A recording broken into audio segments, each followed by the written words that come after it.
Alrighty, we are in the middle of some Soul Wars.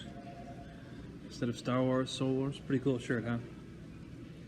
It's late Friday night here at the hotel. I thought I'd be alone by now. It's almost midnight. Still a few people down here, some lingering over there drinking their drinks. Some are lined up at the desks, maybe late check-in, I don't know. But it's nice and quiet over here. That's why I can be a little bit loud and I can see if people are coming. So usually it's pretty peaceful around this time, and I enjoy this quiet time just to get in the Word or to enjoy it here with you. Hope you guys have a great weekend coming. We are going to be very busy. I can't get into that too much at this time. I will post pictures and talk about it after the fact. Being in the ministry that we are a part of, we can't really announce things in advance, where we're going to be, what we're going to be doing, because of the nature of the work that we do. Part of the frontline, secret, stealth-like assassin jobs we've got to carry out. Who knows? Maybe I am a secret government agent. Maybe somebody was prophesying over me. Secret government agent 00 Banana to the rescue. Hope you guys are doing good. Shouts out to everybody watching. There are too many to name at this time. We're going to do a closer walk devotional here tonight. This is day 22. This is called What the Lord Has Provided. These ones are usually 2 pages long. So some good reading, and we're going to get into the Word. If you have a Bible, turn to 1 Samuel chapter 30.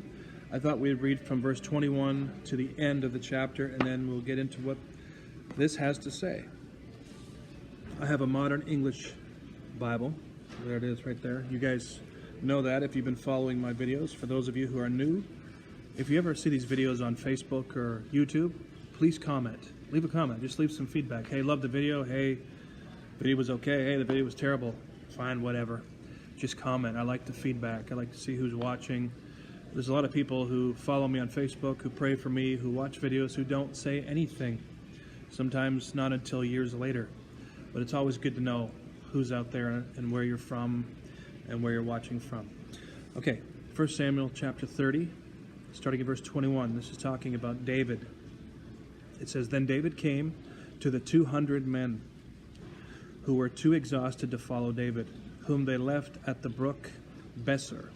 And they went out to meet David and the people who were with him. And when David came near to the people, he greeted them. Then all the wicked and worthless ones from the men who went with David answered and said, Because they did not go with us, we will not give them anything from the spoil that we have rescued, except to every man his wife and his children, and that they may lead them away and depart.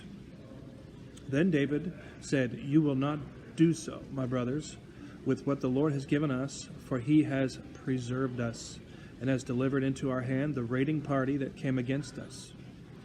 And who will listen to you in this matter? Indeed, as the share is of the one going down to battle, so will be the share of the one staying with the equipment.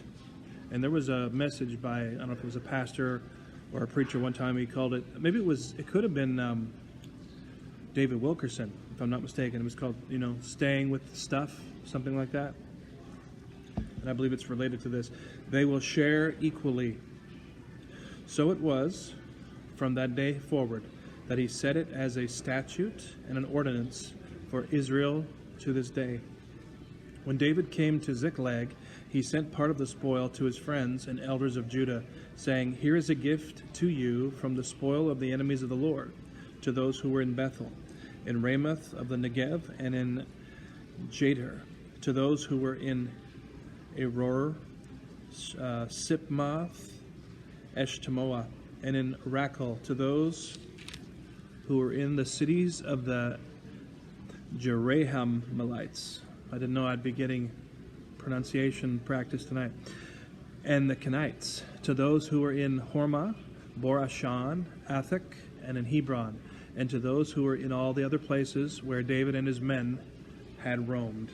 Now, if you want to get more in depth on that, go back to the start of the chapter or even to the start of the book, and you'll see what they're talking about. What the Lord has provided, that's what this is called. Steve Troxel says, as a young teenage boy, David showed a deep understanding of God's strength as he prepared to fight Goliath. The Lord who delivered me from the paw of the lion and the paw of the bear will deliver me from the hand of the Philistine. 1 Samuel 17, verse 37. The understanding that God was fighting the battle allowed David to confidently approach Goliath with nothing more than a sling and a few stones. And you guys know the story. It was basically God showing out through a little boy against a giant. It should have been a no-brainer. Goliath should have squashed David like an insect. But when God is on your side, when God is for you, the enemy has absolutely no chance of victory over you whatsoever.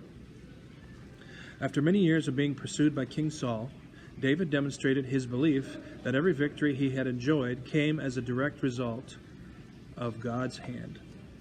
The Amalekites had raided the village where David and his men were living. Under God's promise of victory, David set off with 600 men to battle the enemy and take back their stolen possessions. But 200 of the men were too tired to join the fight. After the victorious battle, the 400 who fought wanted to exclude the 200 who stayed behind. Because they did not go out with us, we will not share with them the plunder we recovered. 1 Samuel 30, verse 22. But David reminded them who really won the battle.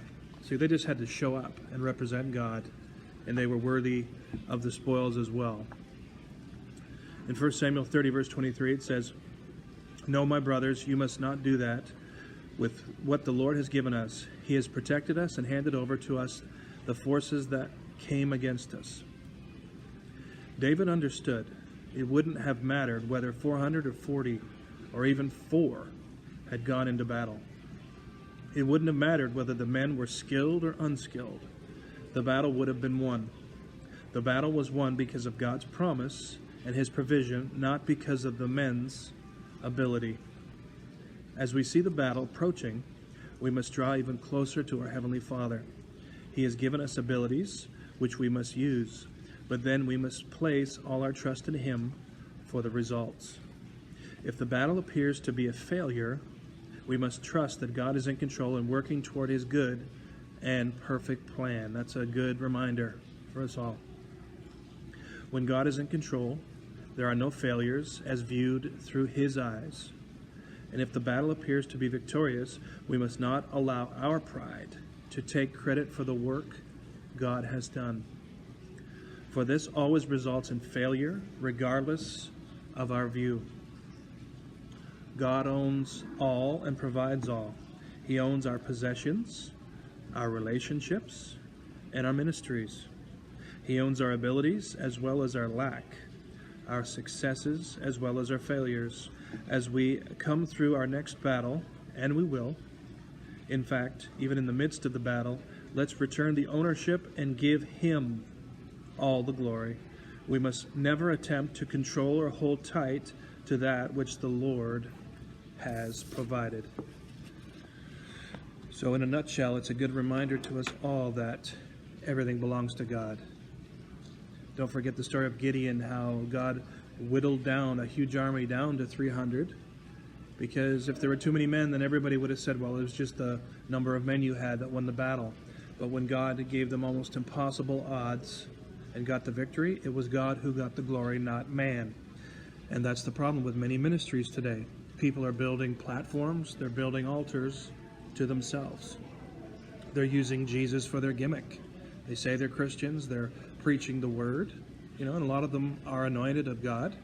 They start out right, but a lot of them get into the fame, the popularity, the money, the influence they have, and then it turns into just a big money-making machine. That's happened many times with TV evangelists, and many of them have fallen. They were warned of God, and yet they made their ministry no more about God, but about themselves, about their own name. And God expects you to cultivate something he gives you, whether it's a ministry, whether it's a spouse, whether it's children, family, other responsibilities. He expects you to take care of what he gives you. He expects you to be a good steward. But don't forget who owns it all. It's not because of your merits. It's because of who he is. That's the reminder we need to keep in mind. Good devotional. Have yourself a blessed night, guys. Have a wonderful weekend, and we'll see you in our next Closer Walk devotional.